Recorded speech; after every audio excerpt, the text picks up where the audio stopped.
Hello, this is Claude, and today I'm doing a video about the Roccat Vulcan 120 Aimo keyboard, and I want to talk mostly about the switches and the noise of the switches. These switches, and this is the box of the keyboard, the Vulcan Aimo mechanical keyboard. That's their new switches, the Titan switches, their own design, and it says that they're basically just like it says here in the thing, they're like the brown tactile. They're comparing them to the cherry brown switches. So today you're in luck because I've got three different keyboards that have cherry brown switches, and I'm going to compare the Roccat sound of the switches with the different keyboards that I have. I've got the CoolerMaster here, MK750. This one's got the cherry brown switches, but it's got some O-rings in there, so it's got the blue O-rings. This one is the Corsair K70, and it's got the Corsair PCB Double shot keycaps without no O-rings. And this one is a Corsair Strafe, and it's got the browns with nothing, the regular switch, the regular keycaps, and no O-rings. All right, so basically, let's listen to the switches of the Roccat with their Titan switches.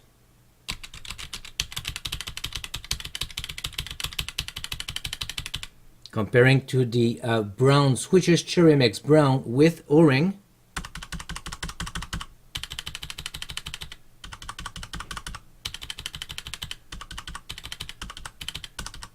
All right, so now let's compare with the Corsair double shot, the PCB double shot keycaps, and there's no O-ring on this one. All right, so this is Cherry MX Brown, the PCB double shot versus the Roccat Titan switches.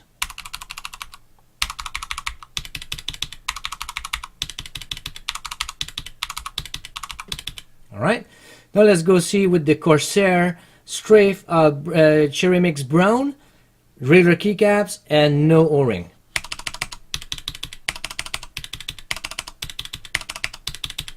All right, so a little comparison between the O-ring without O-ring, brown O-ring without O-ring here, just so you see. PCB double shot with regular ones.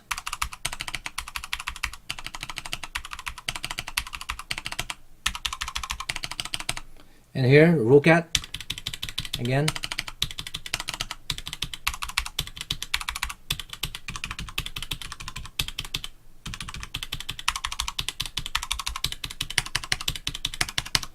There it is. The sound, the switches are very nice, but the sound is indeed light compared to any of the regular Cherry MX switches. So there is a difference in sound, and hopefully it's going to help you to decide if it's okay with you. If it's not okay with me, I like it. I like it's a lighter sound, and it doesn't bother me at all. So hopefully it's going to help some people to make a final decision to see if the Roccat Vulcan keyboard is going to be for them or not. So there it is. Thank you guys for watching, and see you in the next video. Ciao.